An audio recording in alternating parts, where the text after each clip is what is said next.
लाकर वहाँ दे रहे हैं। सत्तम्मा हाथ में एक बड़ी कलछी लिए सबको निर्देश दे रही है। तभी बसवा चावल की एक बड़ी बोरी कंधे पर उठाए आता है और उसे नीचे उतारता है।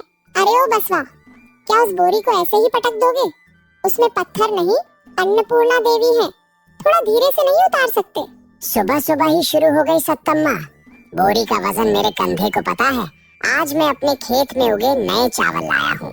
चावल पकने के बाद चमेली के फूल जैसे खिलेंगे, देखना। ठीक है, उसे उस कोने में रख दो। ओ वीरैया जी, कल जो मिट्टी के बर्तन कहे थे वे कहाँ हैं? मैंने कहा था ना, दाल और रस्सा उबालने के लिए बड़े मिट्टी के घड़े चाहिए। वीरैया 2 बड़े मिट्टी के घड़े लेकर आता है। ये लो सत्तम्मा, रात भर बिना सोए चाक घुमाकर बनाए हैं, आग में अच्छी तरह पकाए हैं। इनमें अगर दाल बनाओगी तो उसकी महक पड़ोस के गांव तक जाएगी। बहुत बढ़िया, ठीक है। तो तुम्हें आज बदले में क्या चाहिए? चावल चाहिए या रागी? चावल नहीं चाहिए सत्तम्मा, घर में पुराने चावल रखे हैं। मेरी पत्नी को थोड़ा ज्वार और गुड़ चाहिए था, हो तो दिलवा दो। ए भाई, वीरैया जी को 2 सेर ज्वार और 1 भेली गुड़ दे दो। घड़ों के लिए इतना काफी होगा। वहाँ पैसों का लेन देन बिल्कुल नहीं हो रहा है, लोग सिर्फ वस्तुओं का आदान प्रदान कर रहे हैं। सत्तम्मा, आज सब्जी क्या बना रही हो? दोपहर को खेत में काम ज्यादा है, भूख जोर से लगेगी। आज बैंगन और आलू की सब्जी, कुल्थी का रस्सा और रागी का मुद्दा बन रहा है। काफी है? या तुम्हारी पत्नी मायके गई है तो खास तुम्हारे लिए मुर्गे का मांस बनाऊं? तुम्हारे हाथ का कुल्थी का रस्सा हो तो फिर मांस क्यों चाहिए दादी? ठीक है, मैं खेत पर जा रहा हूँ, दोपहर को घंटा बजते ही आ जाऊंगा। तभी गांव की सीमा पर एक बैलगाड़ी आकर रुकती है। बैलगाड़ी से कुबेर राव उतरता है। उसने महंगी रेशमी धोती और कुर्ता पहना है। उसके पीछे उतरे सिद्धप्पा के हाथ में चमड़े का थैला है। छी, कैसे बेकार रास्ते हैं। सिद्धप्पा, ये कैसा गांव है भाई? इंसान के चलने लायक भी रास्ता नहीं है। यहाँ इंसान रहते हैं या जंगली जानवर? ऐसा क्यों कहते हैं मालिक? ये अन्नवरम है, इस जिले का सबसे मशहूर गांव। यहाँ की फसलें सोने जैसी उपजती हैं, इसीलिए तो हम यहाँ आए हैं। सोना उपजे तो क्या, थोड़ी सभ्यता भी तो होनी चाहिए। देखो मेरे जूतों पर कितनी धूल लग गई है। खैर चलो, इस गांव के मुखिया का पता लगाकर अपना काम निपटाते हैं। इस गांव की सारी फसल हमें ही खरीदनी है। शहर में अनाज के दाम आसमान छू रहे हैं। यहाँ कम दाम में खरीदेंगे और वहाँ ऊंचे दाम पर बेचेंगे। सच कहा मालिक, इन देहाती गंवारों को पैसों की कीमत कहाँ पता है। 100 रुपए का नोट दिखाएंगे तो सब कुछ हमारे नाम लिख देंगे। दोनों चलते हुए गांव के अंदर आते हैं। धूप तेज है, कुबेर राव को प्यास लगती है। पसीना पोंछते हुए वह नारियल पानी बेचने वाले वीरैया के पास आता है। ओ भाई, धूप सिर फोड़ रही है, 2 नारियल काटो। पानी मीठा होना चाहिए, समझ गए? आइए बाबूजी, बैठिए। ये नारियल के पेड़ मेरे दादाजी ने लगाए थे, पानी बिल्कुल शहद जैसा होगा। कुबेर राव और सिद्धप्पा गटागट पी जाते हैं। कुबेर राव अपनी जेब से एक 5 रुपए का नोट निकालकर वीरैया को देता है। ये लो, बाकी के चिल्लर तुम ही रख लो। वीरैया उस नोट को हैरानी से देखता है और वापस कुबेर राव के हाथ में रख देता है। ये क्या है बाबूजी, कागज दे रहे हैं? मुझे चित्र बनाना नहीं आता स्वामी। कुबेर राव गुस्से में, ओ मूर्ख इंसान, वो कागज नहीं है रे, पैसा है, 5 रुपए। इससे तुम्हारे पूरे गांव को नारियल पानी पिलाया जा सकता है। पैसा? इस गांव में ये नहीं चलता स्वामी। आपको प्यास लगी थी, मैंने नारियल पानी दे दिया, बदले में आपके पास जो भी सामान हो वो दे दीजिए। सामान दे दूं? मतलब क्या आपके पास चावल है, दाल है या एक आध जोड़ी कपड़े हैं? हमारे घर में इस्तेमाल होने वाली कोई भी चीज दे दीजिए।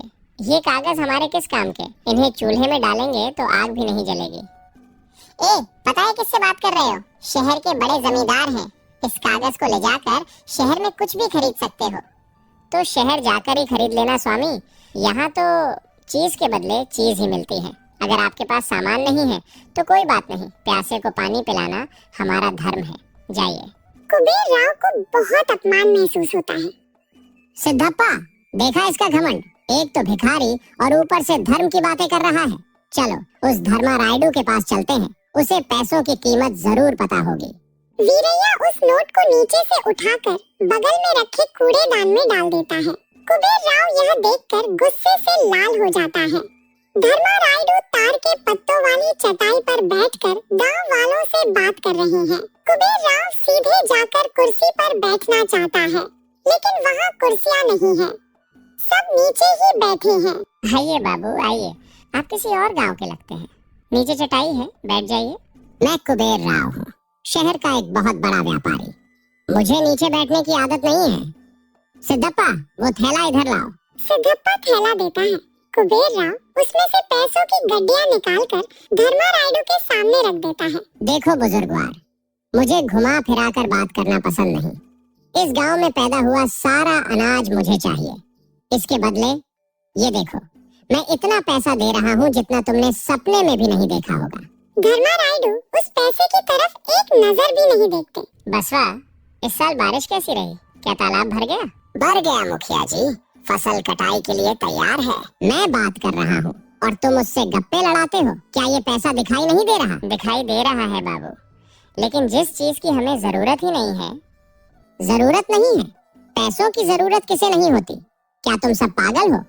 बाबू, तुम्हारे शहर में पैसों से सब कुछ खरीदा जा सकता होगा, लेकिन हमारे गांव में इंसान की मेहनत और प्रकृति द्वारा दी गई फसल को हम पैसों से नहीं तौलते। हमारे यहाँ जिसे जो चाहिए वो हम एक दूसरे से बांट लेते हैं। तुम्हें अगर अनाज चाहिए तो तुम हमें क्या दोगे? पैसा नहीं, हमारे काम आने वाली कोई चीज बताओ। मेरे पास सोना है, चांदी है, वो सब दे दूंगा। सोना खाने से क्या भूख मिटेगी बाबू? चांदी से प्यास बुझेगी? हमें बीज चाहिए, खाद चाहिए, या हमारे खेतों में काम करने वाले हाथ चाहिए। अगर वे हैं तो बताओ, हम व्यापार करेंगे। मूर्ख लोग, साक्षात लक्ष्मी दरवाजे पर खड़ी है और तुम कुंडी लगा रहे हो। तुम्हारे कर्म ठीक है, कम से कम हमारे भोजन का प्रबंध तो करवाओ। यहाँ कोई भोजनालय कहाँ है? हम पैसे फेंक कर खा लेंगे। हमारे गांव में भोजनालय नहीं होते बाबू। यहाँ कोई पैसे लेकर अन्न नहीं बेचता। हमारे यहाँ भूख कोई व्यापार नहीं है। तो क्या हमें भूख लगी है? क्या हम घास खाएं? वो देखो, घंटा बज रहा है, सुनाई दिया? मैं एक जमींदार इन मजदूरों के साथ नीचे बैठकर खाऊंगा? असंभव। सिद्धप्पा, चलो चलें, कहीं और किसी गांव में खा लेंगे। दोनों गुस्से में वहां से चले जाते हैं, लेकिन आसपास कोई और गांव नहीं है। दोपहर का 1 बज चुका है, धूप झुलसा रही है। कुबेर राव भूख बर्दाश्त न कर पाने के कारण थका हुआ भोजनालय के पास वापस आता है। अंदर से पकवानों की स्वादिष्ट महक आ रही है। गांव के लोग एक कतार में बैठकर केले के पत्तों पर खाना खा रहे हैं। मालिक, मुझसे अब रहा नहीं जाता। वो महक सूंघ कर ही जान निकल रही है। चलिए अंदर चलते हैं। छी, मेरी जिंदगी का ऐसा हाल हो जाएगा सोचा नहीं था। ठीक है चलो, लेकिन मैं पैसे दूंगा। अपने लिए अलग से एक मेज लगवाने को कहूँगा। दोनों अंदर जाते हैं। सत्तम्मा खाना परोस रही है। यहाँ का मैनेजर कौन है? मैनेजर वो कौन होता है? यहाँ सब मजदूर हैं और सब मालिक हैं। क्या चाहिए? भूख लग रही है, जाकर उस किनारे पर बैठ जाओ। केले के पत्ते वहाँ रखे हैं, ले लो। मैं एक जमींदार हूँ, मैं नीचे नहीं बैठूंगा।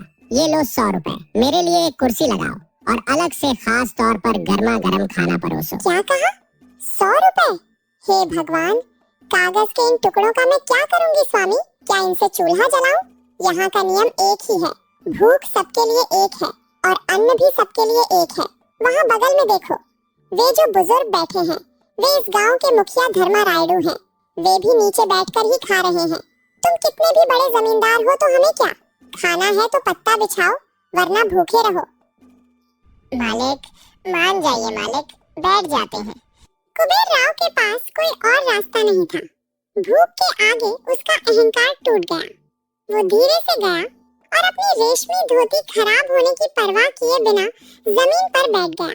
सिद्धप्पा भी उसके बगल में बैठ गया। सत्तम्मा आकर सबको परोस रही है। कुबेर राव के पत्ते पर गर्मा गर्म चावल, दाल और बैंगन की सब्जी परोसी गई। उस महक से कुबेर राव के मुंह में पानी आ गया। शर्माना मत बाबू, पेट भरकर खाना, मैंने बहुत मन से पकाया है। कुबेर राव ने पहला निवाला मुंह में रखा। स्वाद अद्भुत था। शायद ज्यादा भूख लगी थी, इसलिए उसे वह खाना अमृत जैसा लगा। सिद्धप्पा, मैंने अपनी जिंदगी में कई दावतें खाई हैं, बड़े बड़े आलीशान भोजनालयों में खाया है, लेकिन ऐसा स्वाद मैंने आज तक नहीं चखा रे। सच है मालिक, पैसे देकर खरीदी गई चीज में ये स्वाद कहाँ मिलेगा स्वामी? प्यार से परोसा है ना, इसीलिए इतना स्वादिष्ट है। सबके खाना खत्म करने के बाद वे उठकर अपने पत्ते खुद ही उठा रहे हैं। आदत के अनुसार उसने अपनी जेब में हाथ डाला। माँ, बहुत खुशी हुई। खाना बहुत ही लाजवाब था। ये लो, तुमने पैसे लेने से मना कर दिया था। के लिए शहर गया था। रामदास काका आश्चर्य से आंखें बड़ी करते हुए, रामैया जी के बेटे राघव, तुम तो पहचान में ही नहीं आ रहे, इतने बड़े हो गए हो। तुम्हारे पिताजी के गुजरने के बाद तुम इधर आए ही नहीं। अब कैसे आना हुआ बेटा? शहर की जिंदगी पसंद नहीं आई क्या? ऐसा कुछ नहीं है काका, शहर में पढ़ाई पूरी हो गई। अब मैंने सोचा कि अपनी खेती बाड़ी और घर संभालते हुए यही रहूं। गांव बिल्कुल वैसा ही है, वो इमली का पेड़, ये मंदिर, कुछ भी नहीं बदला। रामदास काका एक आ भरते हुए बोला, गांव ऊपर से वैसा ही दिखता है बेटा, पेड़ और मंदिर नहीं बदलते, लेकिन इंसान और उनके मन बदल गए हैं। हालात अच्छे नहीं हैं। कभी हमारे गांव में त्योहार जैसा माहौल होता था, अब सब डरे डरे रहते हैं। तुम शहर से आए हो, तुम्हें यहाँ की हवा रास नहीं आएगी। ऐसा क्यों कह रहे हो काका? गांव को क्या हुआ, सब ठीक तो है ना? फिर रामदास काका इधर उधर देखकर धीमी आवाज में, वो सब जानकर तुम क्या करोगे बेटा? तुम अपना काम देखो, बेकार की बातों में मत पड़ो। परसों ही की बात है, रंगर को बुखार आया तो उसने ठाकुर जी से उधार मांगा। उसके बदले में ब्याज के तौर पर उन्होंने उसके बेटे को हवेली में काम पर रख लिया। अब वो वहाँ जानवर चरा रहा है। यही हमारे गांव की हालत है। खासकर हवेली की तरफ जाते समय और ठाकुर जी से बात करते समय सावधान रहना। जुबान फिसली तो नुकसान तुम्हारा ही होगा। भूपति ठाकुर, क्या वे अब भी वैसे ही हैं? वैसे ही नहीं, उससे 10 गुना ज्यादा हो गए हैं। अब पूरा गांव उनकी मुट्ठी में है। हवा भी उनकी इजाजत से ही लेनी पड़ती है। अच्छा, मैं चलता हूँ बेटा, तुम्हारा पुराना घर खंडर हो गया है, उसे ठीक करवा लेना, संभल कर रहना। फिर रामदास काका डरते हुए वहाँ से चले जाते हैं। राघव उनकी बातों सुनकर सोच में पड़ जाता है। एक हफ्ता बीत जाता है। राघव अपने खेत के काम निपटा रहा होता है। गांव के बीचों बीच स्थित चौपाल के पास बड़ा हंगामा हो रहा होता है। गांव वाले डर के मारे इकट्ठा हुए हैं। मल्लैया जोर से चिल्लाते हुए, अरे शंकरैया, इज्जत से कह रहा हूँ, ठाकुर जी का उधार चुकाते हो या अपनी 2 एकड़ जमीन से हाथ धोते हो, तय कर लो। ये ठाकुर जी की आखिरी चेतावनी है। शंकरैया हाथ जोड़कर रोते हुए बोला, मालिक, मल्लैया जी, मैंने ठाकुर जी से सिर्फ 2 बोरी धान लिया था, वो भी तब जब मेरी पत्नी बीमार थी। उसके लिए मेरी पूरी जमीन कैसे लिख दूं? इस साल फसल नहीं हुई, अगले साल 2 गुना चुका दूंगा, दया करो। भूपति ठाकुर शान से चौपाल पर बैठे हुए मूंछों पर ताव देते हुए, शंकरैया, उधार लेते समय ये नहीं सोचा था? धान लिए 5 साल हो गए, ब्याज पर ब्याज बढ़कर तुम्हारी जमीन की कीमत के बराबर हो गया है। मेरा हिसाब कभी गलत नहीं होता। पटवारी, हिसाब दिखाओ। पटवारी डर से कांपते हुए एक पुराना कागज दिखाते हुए, जी मालिक, शंकरैया जी ने 5 साल पहले 2 बोरी धान लिया था। हमारे हिसाब से चक्रवृद्धि ब्याज, कंपाउंड इंटरेस्ट मिलाकर अब उन पर 20 बोरी धान का उधार है। या तो वे 20 बोरी दें या उसके बदले अपनी 2 एकड़ जमीन। 20 बोरी? ये अन्याय है मालिक। 2 का 20? ये कैसा हिसाब है? मैं जिंदगी भर काम करूं तो भी नहीं चुका पाऊंगा। फिर राघव भीड़ के बीच से आगे आते हुए, माफ कीजिएगा ठाकुर जी, मैं बीच में बोलने के लिए क्षमा चाहता हूँ, लेकिन पटवारी जी जो हिसाब बता रहे हैं उसमें कुछ गलती लगती है। किस ब्याज दर से 2 बोरी 5 साल में 20 बोरी हो जाएंगी? मैंने शहर में पढ़ाई की है। सरकारी कानूनों के मुताबिक इतना ब्याज लगाना अपराध है, ये धर्म नहीं है। सभा में एकदम सन्नाटा छा जाता है। सब राघव की तरफ हैरानी और डर से देखते हैं। इतनी खामोशी कि हवा भी रुक गई हो। कौन है रे तू? नया लगता है। मेरे हिसाब और मेरे धर्म पर सवाल उठाने की हिम्मत कैसे हुई? शहर की पढ़ाई ने तुझे अहंकारी बना दिया लगता है। मैं इस गांव के कर्णम रमैया जी का बेटा हूँ राघव। ये अहंकार नहीं मालिक, न्याय है। मैं आपसे सवाल नहीं कर रहा, बस हिसाब में हुई गलती को सुधारने की विनती कर रहा हूँ। कम से कम ये सोने की अंगूठी रख लो, मैं अपनी खुशी से दे रहा हूँ। बाबू फिर वही बात, उस सोने का मैं क्या करूंगी? उसे गले में पहनूंगी तो वजन ही लगेगा, पेट तो नहीं भरेगा ना। हमें तुम्हारी दौलत नहीं चाहिए, लेकिन यहाँ का एक नियम है। क्या? यहाँ खाना खाने वाले हर इंसान को कोई न कोई काम करना पड़ता है। बसवा चावल लाया था, वीरैया बर्तन लाया था। तुम किसी और गांव के हो, तुम्हारे पास कोई सामान नहीं है, इसलिए तुम्हें श्रमदान करना होगा। क्या काम करना होगा मुझे, एक जमींदार को? खाया हुआ अन्न पचना है तो काम करना ही पड़ेगा स्वामी, यही इस गांव का न्याय है। कोई बहुत बड़ा काम नहीं है। वो देखो, उन घड़ों में पीने का पानी खत्म हो गया है। पास वाले कुएं से कोई 10 घड़े पानी निकाल कर भर दो, बस इतना ही। अरे बाप रे, मालिक पानी निकालेंगे? मैं कर देता हूँ माँ। नहीं सिद्धप्पा, जिसने जो खाया है उसे उसी की कीमत चुकानी होगी। तुम अपने हिस्से का काम करो, वे अपने हिस्से का काम करेंगे। क्यों जमींदार जी, क्या कहते हैं? जो चीज पैसों से नहीं खरीदी जा सकी, देखें क्या वह शरीर की मेहनत से मिल सकती है? कुबेर राव ने एक पल सोचा। उसने अपने हाथ में पकड़ी सोने की अंगूठी को देखा। उसके बाद, सच कहा बुजुर्गवार, आज तक मुझे लगता था कि पैसे हो तो पूरी दुनिया खरीदी जा सकती है, लेकिन एक वक्त का खाना भी नहीं खरीदा जा सकता। ये मुझे आज ही समझ आया। मेरी भूख मिटाने के लिए इतना काम करना मेरी जिम्मेदारी है। कुबेर राव गया और उसने घड़ा उठा लिया, कुएं के पास गया। जिंदगी में पहली बार उसने पसीना बहाकर कुएं से पानी निकाला। गांव के लोग हैरानी और खुशी से यह सब देख रहे थे। काम पूरा हो गया। कुबेर राव भले ही थक गया था, लेकिन उसके चेहरे पर एक अजीब सा संतोष था। धर्मरायडू जी, अब मैं चलता हूँ। मैं यहाँ व्यापार करने आया था, लेकिन ज्ञान प्राप्त करके लौट रहा हूँ। खुशी की बात है बाबू, इंसान के पास कितना भी हो, खाना तो बस इस पेट भर के लिए ही है। उस अन्न के लिए 10 लोगों को रुलाने से बेहतर है 10 लोगों के साथ बांट कर खाना। ये सबक मुझे जिंदगी भर याद रहेगा। सिद्धप्पा, चलो, अगली बार जब हम यहाँ आएंगे तो पैसों की थैलियाँ लेकर नहीं आएंगे। हमारे बगीचे में उगे आम और सब्जियाँ लेकर आएंगे, उनसे हम इस गांव का प्यार खरीदेंगे। सत्तम्मा एक छोटी सी पोटली लाकर कुबेर राव के हाथ में देती है। ये लो बेटा, रास्ते में भूख लगे तो खा लेना। ज्वार की रोटियां और सूखी चटनी है, पैसे मत देना। तुमने जो पानी भरा था उसके और इन रोटियों के बराबर हो गया। कुबेर राव ने उस पोटली को आंखों से लगाया। धर्मरायडू, सत्तम्मा और बाकी गांव वालों ने हाथ हिलाकर उन्हें विदा किया।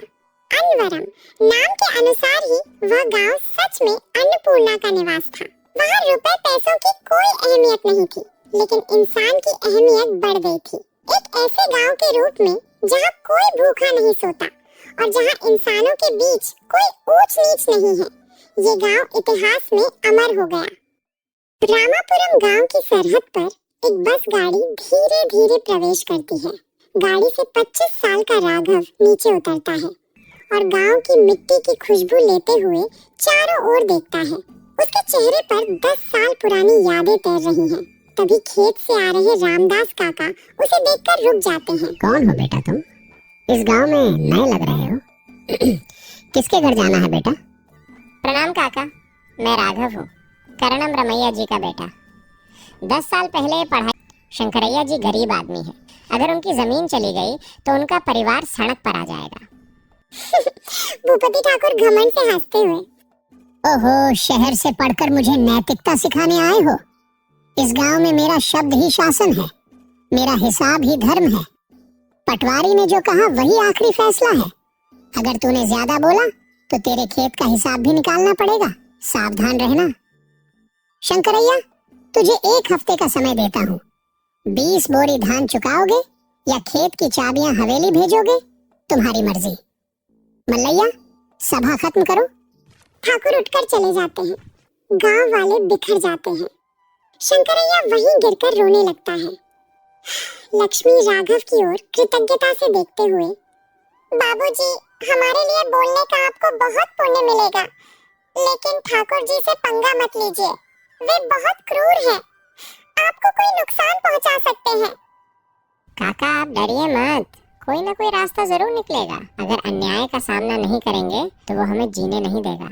जब तक हम डरेंगे वे हमें डराते रहेंगे। मल्लैया, उस शहर वाले छोकरे को घमंड ज्यादा हो गया है। मेरी ही सभा में मेरा विरोध करेगा? उसे इस गांव के तौर तरीके सिखाने होंगे। सबके सामने मेरी बेइज्जती की है उसने। हुक्म कीजिए मालिक, उसका किस्सा ही खत्म कर देता हूँ।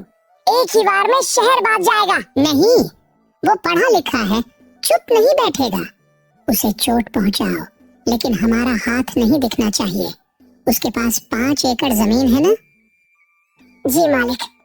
कल से हमारे तालाब की नहर से उसके खेत को जाने वाला पानी रोक दो। नहर में एक बड़ा पत्थर अड़ा दो। एक बूंद पानी भी उसके खेत में नहीं जाना चाहिए। पानी के बिना जब फसल सूखेगी तो उसका घमंड अपने आप टूट जाएगा। तब वो खुद मेरे पैरों में आएगा। अगले दिन सुबह राघव अपने खेत जाकर देखता है, नहर से पानी नहीं आ रहा है। रास्ते में एक बड़ा पत्थर अड़ा हुआ है। राघव वहाँ मौजूद मजदूरों से, ये क्या है? नहर को किसने रोका? माफ करना बाबू, ठाकुर जी का हुक्म है। आपके खेत का पानी रोकने को कहा है। हमें कुछ मत कहिए, हमें भी जीना है। ठाकुर जी का हुक्म? तालाब सरकार का है, पानी पर सबका बराबर हक है। ये अन्याय मैं नहीं सहूंगा। राघव चौपाल पर जाता है, लेकिन वहाँ कोई नहीं होता। गांव वाले उसे देखकर दूर चले जाते हैं। शंकरैया डरते हुए राघव के पास आता है। रहने दो बेटा, ठाकुर जी से हम क्यों झगड़ा मोल लें? मेरी जमीन जाती है तो जाने दो, मैं मजदूरी करके जी लूंगा। मेरी वजह से तुम्हें मुसीबत आई, तुम अपनी जिंदगी जियो। उनसे उलझोगे तो वे तुम्हें भी नहीं छोड़ेंगे। डरिए मत काका, अगर डरेंगे तो वे और दबाएंगे। मैं इसका कोई रास्ता निकालूंगा। ये सिर्फ आपकी समस्या नहीं, हम सब की समस्या है। कुछ दिन बीत गए। राघव का खेत धीरे धीरे सूखने लगा। गांव में कोई उससे बात नहीं कर रहा। वो अकेला पड़ गया। एक रात अपने पिता की पुरानी किताबें पलटते हुए उसे एक पुराना मुड़ा तुड़ा कागज मिलता है। राघव अपने आप से, अरे ये क्या है? पुरानी जमीन के सर्वे का कागज लग रहा है। जब ब्रिटिश सरकार ने हमारे इलाके का सर्वे किया था तब के नक्शे और रिकॉर्ड। इसके मुताबिक गांव का तालाब और उसकी नहरें सरकारी संपत्ति हैं। उन पर किसी का एकाधिकार नहीं है। पिताजी ने इसे छिपाकर क्यों रखा था? उसे एक उपाय सूझता है। उसकी आंखों में एक नई उम्मीद चमकती है।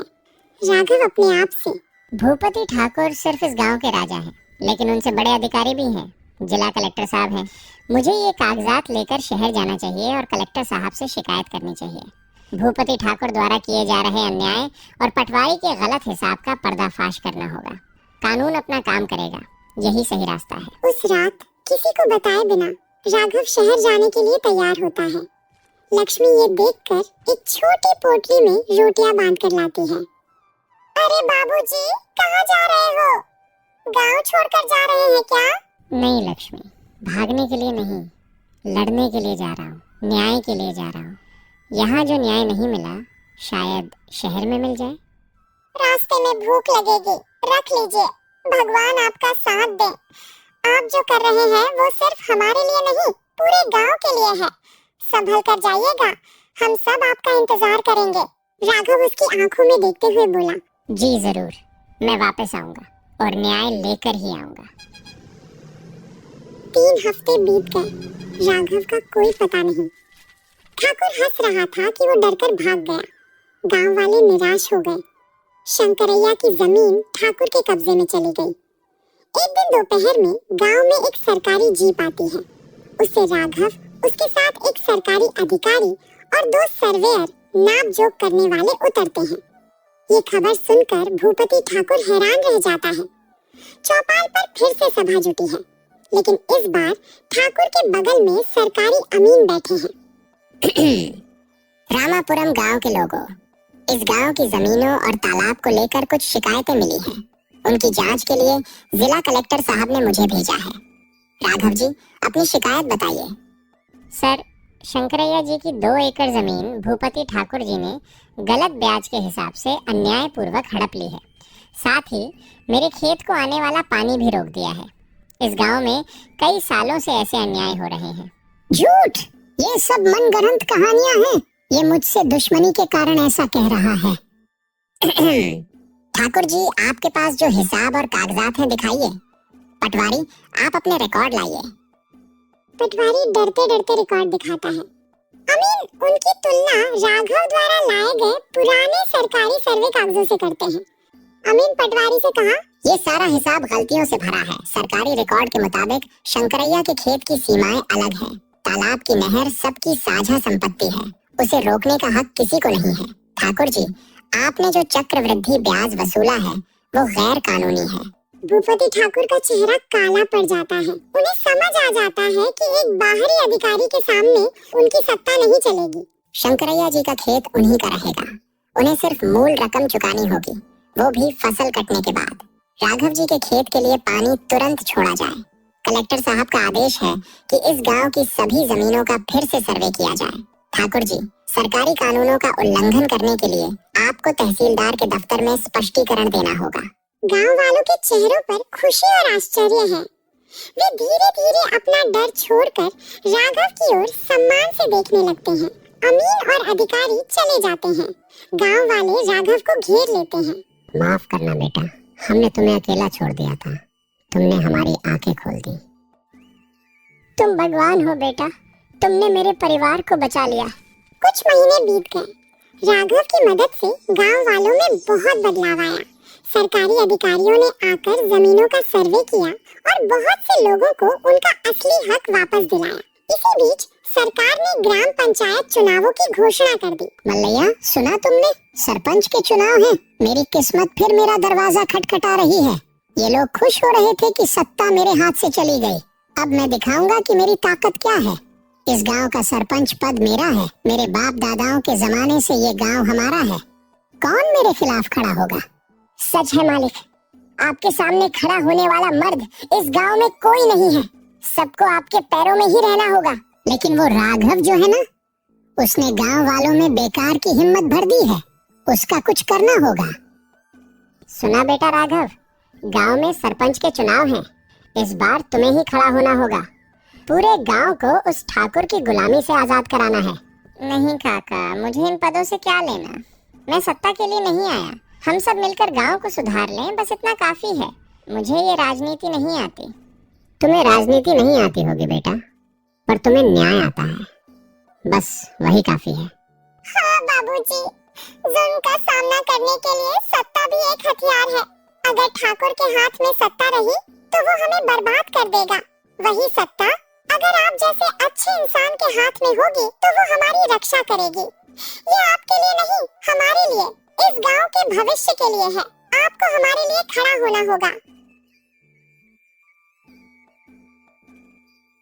अगर आप सब इतना चाहते हैं तो मैं मना नहीं कर सकता।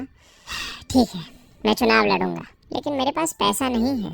ठाकुर जी की तरह बांटने के लिए मेरे पास कुछ नहीं है। पैसा नहीं बेटा, हमें तुम्हारी अच्छाई चाहिए। हम सब तुम्हारे साथ हैं। चुनाव प्रचार शुरू हो गया। भूपति ठाकुर ने अपना पैसा और ताकत इस्तेमाल करना शुरू कर दिया। रात के समय ठाकुर के आदमी गांव के गरीबों के घर जा रहे हैं। मल्लैया एक किसान से, अरे सुमैया, ये ले 100 रुपए और वो ठाकुर जी को ही देना, वरना याद रखना कल से खेत में पैर नहीं रख पाओगे। जी मल्लैया जी, आपकी बात टाल सकते हैं क्या? दूसरी तरफ ठाकुर कुछ गांव वालों से बात कर रहे हैं। उस राघव की बातों पर भरोसा मत करना, वो शहर का है। उसे हमारे दुख दर्द क्या पता। कल जीतने के बाद फिर शहर भाग जाएगा। मैं तुम्हारा अपना हूँ, तुम्हारे सुख दुख में तुम्हारे साथ ही रहूंगा। राघव एक घर के सामने। अम्मा प्रणाम, मैं राघव हूँ। मुझे पता है कि ठाकुर जी आपको पैसे दे रहे हैं, वे आज रहेंगे, कल खत्म हो जाएंगे, लेकिन आपके बच्चों का भविष्य, उसके बारे में सोचिए। सच है बेटा, लेकिन अगर उन्हें वोट नहीं दिया तो हमें मजदूरी भी नहीं मिलेगी। डरिए मत, हमने वोट किसे दिया ये किसी को पता नहीं चलता। अपनी अंतरात्मा की आवाज पर वोट दीजिए। अगर मैं जीता तो हमारे गांव में हम सबका राज होगा।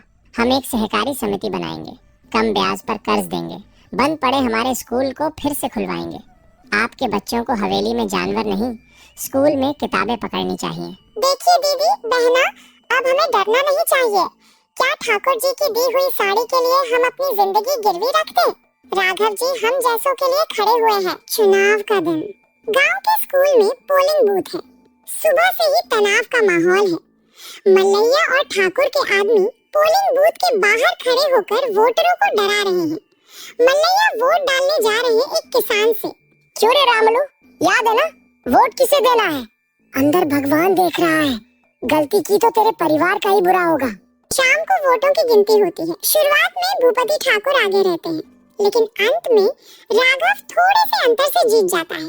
अधिकारी घोषणा करते हुए रामापुरम ग्राम सरपंच के रूप में श्री राघव जी चुने गए हैं। राघव के सरपंच बनने के बाद गांव में बदलाव शुरू होता है, लेकिन भूपति ठाकुर शांत नहीं बैठते। ठाकुर अपनी पहुंच का इस्तेमाल करके नहर के ऊपरी हिस्से में स्थित अपने खेतों में ज्यादा पानी मोड़ लेते हैं, जिससे नीचे के गरीब किसानों के खेतों तक पानी नहीं पहुंच पाता। सरपंच जी, ठाकुर जी फिर से पुराने तरीके से सारा पानी रोक रहे हैं। हमारी फसलें सूख रही हैं। हम ठाकुर जी से झगड़ा नहीं करेंगे, समझदारी से हल निकालेंगे। सरकारी रिकॉर्ड के मुताबिक हमारे गांव के तालाब से प्रति एकड़ कितना पानी मिलना चाहिए ये लिखा हुआ है। हम पानी पंचायत नाम की एक समिति बनाएंगे। हर नहर पर एक फाटक लगाएंगे और बारी बारी से हर खेत को बराबर पानी मिले ये सुनिश्चित करेंगे। ये काम हम खुद करेंगे सरकारी मदद से। राघव की योजना से सभी गांव वाले मिलकर नहरों को ठीक करते हैं और पानी को बराबर बांटना शुरू करते हैं। ठाकुर कुछ नहीं कर पाते, बस बेबस होकर देखते रह जाते हैं। हम सरकारी मदद से एक सहकारी समिति, कोऑपरेटिव सोसाइटी बनाएंगे। सरकार हमें कम ब्याज पर कर्ज देगी। उस पैसे से हम अपने गांव वालों को उधार देंगे। ठाकुर जी के पास जो पुराने कर्ज हैं, उन सबको मैं तहसीलदार साहब की नजर में लाऊंगा। कुछ ही महीनों में गांव की सहकारी समिति सफलतापूर्वक चलने लगती है। किसान ठाकुर पर निर्भर रहना छोड़ देते हैं। गांव का स्कूल कई सालों से बंद पड़ा था। राघव माता पिता से, आपके बच्चे ही हमारे गांव का भविष्य है, उन्हें पढ़ाइए। मैं सरकार से बात करके हमारे स्कूल में एक शिक्षक की नियुक्ति करवाऊंगा। मिड डे मील योजना भी लागू करेंगे। अपने बच्चों को काम पर नहीं, स्कूल भेजिए। इसने मेरी सत्ता, मेरा पैसा, मेरी इज्जत सब कुछ छीन लिया। पढ़ाई और कानून के हथियारों से इसने मुझे हरा दिया। अपनी सारी कोशिशें नाकाम होने पर भूपति ठाकुर आखिरी दाव के रूप में एक और गरीब किसान वीरैया को निशाना बनाते हैं। सरपंच जी, इस वीरैया ने हमारे ठाकुर जी से 10 साल पहले कर्ज लिया था, अब तक नहीं चुकाया। ब्याज समेत इसे अपनी 3 एकड़ जमीन लिख देनी चाहिए। नहीं सरपंच जी, मैं कर्ज चुकाता ही आ रहा हूँ, लेकिन ठाकुर जी गलत हिसाब बता रहे हैं। सरपंच, तुम्हारे आने के बाद गांव में न्याय बहुत हो गया है ना, इसीलिए मैं भी न्याय से ही मांग रहा हूँ। इसे कर्ज चुकाना होगा या फिर इसका खेत मेरा होगा। ठाकुर जी, पुराने तरीके छोड़ दीजिए। बिना कागज देखे कुछ तय नहीं होगा। मेरे पास सारे कागज हैं, लेकिन मैं इस पर दया दिखा रहा हूँ। मुझे इसका खेत नहीं चाहिए, लेकिन इसकी बेटी पार्वती मुझे पसंद है। कर्ज के बदले अगर ये अपनी बेटी की शादी मुझसे कर दे तो इसका कर्ज और ब्याज सब माफ कर दूंगा। इसका खेत इसी के पास रहेगा। ठाकुर जी, ये अन्याय है। कर्ज और बेटी का क्या संबंध? ये अपराध है। ओहो, तो ठीक है, सबके सामने मैं बुरा नहीं बनूंगा। एक मौका देता हूँ। ये देखो, ये थैली, इसमें मैं एक काला पत्थर और एक लाल पत्थर डालूंगा। वो लड़की पार्वती आकर एक पत्थर निकालेगी। अगर उसने काला पत्थर निकाला तो वीरैया का कर्ज ब्याज सब माफ। मैं उनके रास्ते में नहीं आऊंगा। और अगर उसने लाल पत्थर निकाला तो वीरैया को खेत मेरे नाम करना होगा और बेटी की शादी भी मुझसे करनी होगी। मंजूर? ये भगवान का फैसला होगा। अब इस पर तुम तो ऐतराज नहीं कर सकते ना सरपंच। फिर ठाकुर की साजिश राघव को समझ आ जाती है। अगर वो नहीं मानता तो ठाकुर प्रचार करेगा कि राघव भगवान के फैसले के बीच आ रहा है। गांव वाले फिर से दुविधा में पड़ जाते हैं। ठीक है ठाकुर जी, आपकी शर्त मुझे मंजूर है। गांव वाले हैरान रह जाते हैं। ठाकुर जी 2 चिकने पत्थर उठाते हैं, लेकिन चालाकी से दोनों लाल पत्थर ही उठाते हैं और किसी को पता न चले ऐसे थैली में डाल देते हैं। राघव ये देख लेता है। आओ बेटी, अपनी किस्मत का फैसला तुम खुद करो। पार्वती रोते हुए आगे आती है। राघव उसे रोकता है और ठाकुर की तरफ मुड़ता है। रुकिए ठाकुर जी, बेटी से ये परीक्षा करवाना उचित नहीं है। उसके हाथ कांप रहे हैं। उस लड़की की तरफ से ग्राम सरपंच होने के नाते मैं वो पत्थर निकालूंगा। भूपति ठाकुर न चाहते हुए भी मानना पड़ा। ठीक है, तुम्हारी मर्जी, निकालो। राघव थैली में हाथ डालता है और एक पत्थर निकालता है। उसे बिना देखे ही मुट्ठी बंद करके तुरंत। अरे मेरे हाथ से पत्थर फिसल गया। चिल्लाते हुए उसे दूर फेंक देता है। ए, क्या किया? जानबूझकर फेंका क्या? भूपति ठाकुर गुस्से में। ये धोखा है। राघव शांत भाव से मुस्कुराते हुए। अरे, इसमें धोखा क्या है ठाकुर जी? मेरे हाथ से पत्थर फिसल गया। लेकिन घबराने की कोई बात नहीं है। मैंने कौन सा पत्थर निकाला था ये जानना बहुत आसान है। थैली में बचे हुए पत्थर को देख लेंगे तो पता चल जाएगा ना। अगर थैली में लाल पत्थर है तो इसका मतलब मैंने जो निकाल कर फेंका वो काला पत्थर ही होगा ना। और अगर थैली में काला पत्थर है तो मैं मान लूंगा कि मैंने लाल पत्थर निकाला था। ठाकुर जी थैली नहीं दिखा सकते। अगर दिखाएंगे तो उसमें दूसरा लाल पत्थर ही निकलेगा और उनकी पोल खुल जाएगी। अगर नहीं दिखाते तो मानना पड़ेगा कि राघव ने काला पत्थर ही निकाला था। भूपति ठाकुर दांत पीसते हुए अपमान के साथ। देखा, ठाकुर जी चुप हैं। इसका मतलब थैली में लाल पत्थर ही है, यानी मैंने जो निकाला वो काला पत्थर था। वीरैया जी का कर्ज और ब्याज सब माफ। गांव वाले सब राघव की होशियारी और सूझबूझ पर हैरान होकर राघव सरपंच जिंदाबाद के नारे जोर जोर से लगाते हैं। भूपति ठाकुर अपमानित होकर सिर झुकाकर वहां से चले जाते हैं। एक त्योहार का दिन, पूरा गांव खुश है। राघव, लक्ष्मी, शंकरैया, रामदास काका सब मिलकर गांव